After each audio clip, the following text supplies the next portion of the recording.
Thank you, everybody, for coming to the Aaron Torres Podcast YouTube page. I do have one quick favor before we get to the video that you came here for, and that is very simply this. You see that little red subscribe button below this video? Go ahead, smash that subscribe button. It really does help me. It really does help this channel grow and my audience grow. So go ahead and hit that red subscribe button. And now, here is the video that you came here for.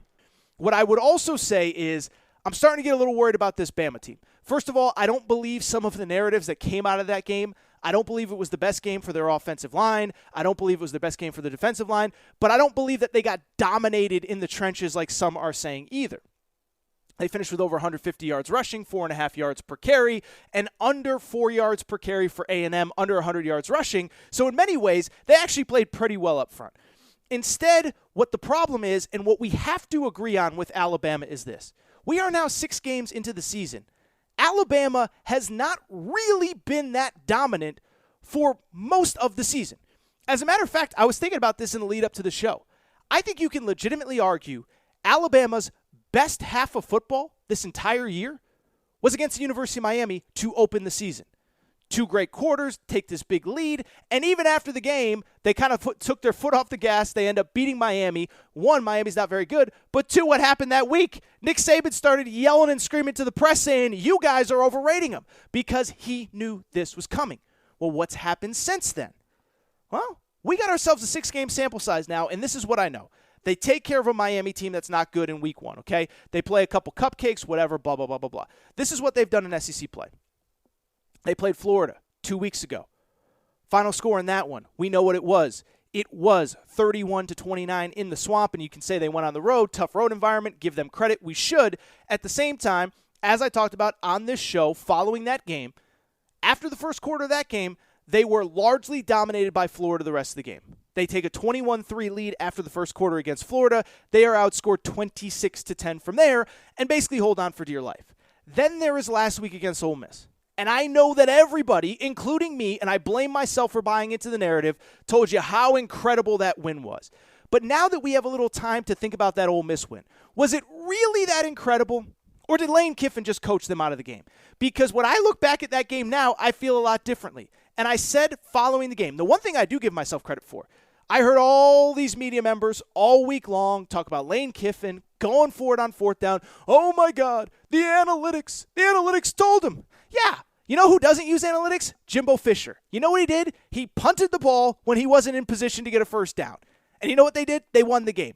Lane Kiffin coached Ole Miss out of that game, and while Alabama won 42-21, 3 of their drives started in their own territory because Lane Kiffin was too stubborn to punt. So did they really dominate that game, or did Lane Kiffin spot them 21 points, and now we have the A&M game with it?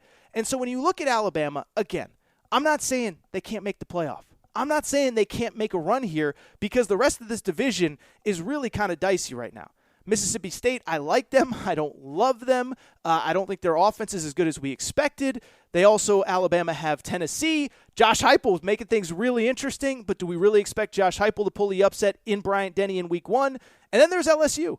And I'm just going to tell you, LSU, I don't even know if Coach O is going to be their coach by the time that LSU plays Alabama. Arkansas is tough. Auburn's tough. Who knows? So I'm not saying that there can't be the possibility of more losses on the schedule going forward. At the same time, though, I do think we have to accept this is not a quintessential Alabama team. This is not a dominant Alabama team. We are 6 weeks into the season. Their best half was the first half of football when they had 9 months to prepare for Miami. They have been very shaky in SEC games, 2-1 right now, but could be 1-2. Was not as dominant against Ole Miss as we realize. And I think there is one specific reason why Alabama is struggling, and it's something that nobody's talking about. And so I don't believe this is an Alabama team that can flip a switch. I do not believe this is an Alabama team that is going to suddenly rip off 30-point wins against everybody when they really haven't done it against anybody. And so the question becomes, how did we get here? Why did we get here? Is there, quote-unquote, something wrong with Alabama? Is there something fixable with Alabama? Or is this just who they are?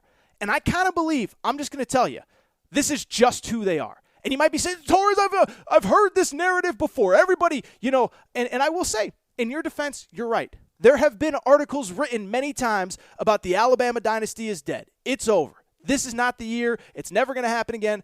And I'm not saying that is going to happen.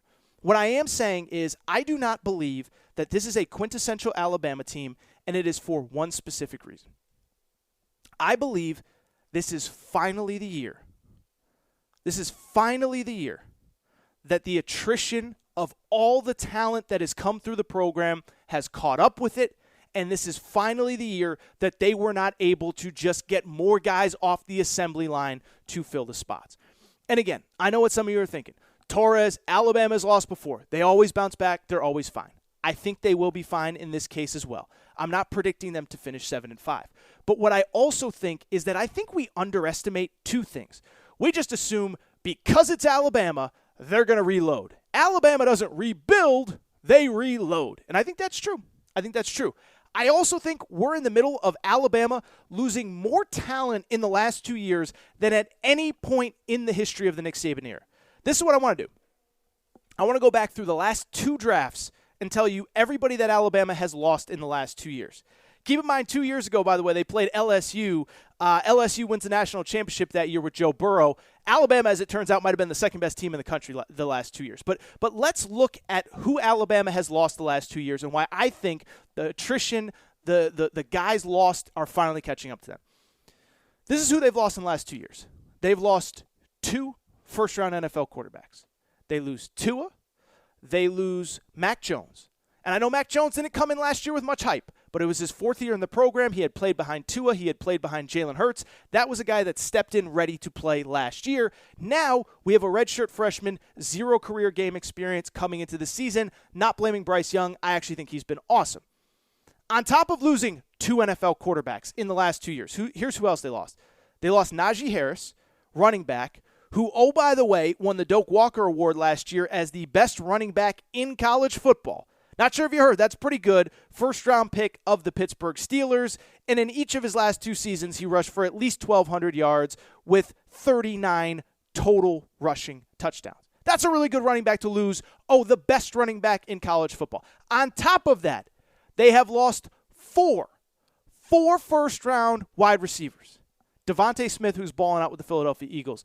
Jalen Waddle, who when he's healthy is a difference maker. Jerry Jeudy, who's playing well with the Broncos. And Henry Ruggs, who's been awesome with the Las Vegas Raiders. So 2 first-round quarterbacks. The best running back in college football. 4 first-round wide receivers. And an offensive tackle that was taken in the first round each of the last 2 years. Alex Leatherwood last year to the Raiders and Jedrick Wills the year before to the Cleveland Browns. And so think about that. The last 2 NFL drafts, they lost 2 quarterbacks, a running back, 4 wide receivers, 2 offensive tackles, all on the offensive side of the ball, plus Patrick Surtain, maybe the best cornerback to come out of college football in years. And one more thing. They lost their entire offensive staff after this past season. And so when I look at Alabama right now, this is what I think it is. I think all of that talent is finally starting to catch up with them. Last year, yes, they lost Jerry Jeudy. They lost Henry Ruggs. They lost Tua. But they had guys that had been there before, that had played big roles, that were ready to step in and be the next guy. Mac Jones was ready to play when Tua's time was up. As a matter of fact, you had guys saying that Mac threw the better ball between the two of them, between Tua and Mac Jones. You had 2 All-American wide receivers ready to step up when Ruggs and Jerry Jeudy left. You had an All-American offensive tackle ready to step in when Jedrick Wills got drafted in the first round. This year, it's not to say that the guys won't get there, but they're just not there yet. And then on top of that, you lose half of your coaching staff and you have a bunch of injuries.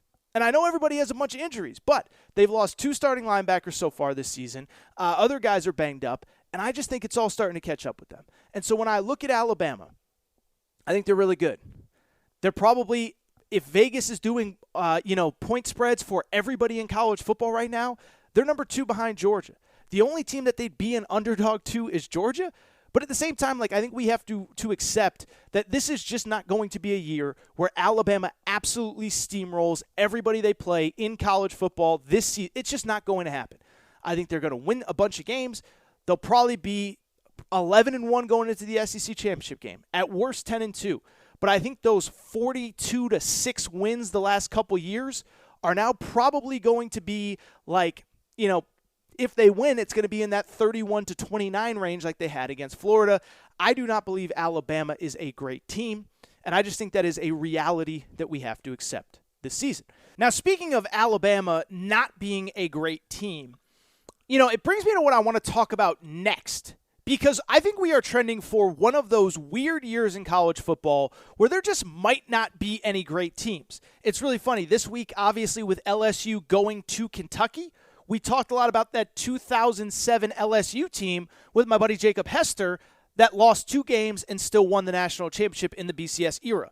2007 is considered by most to be the craziest season in the history of college football, where, again, we had a 2-loss national champion in the BCS.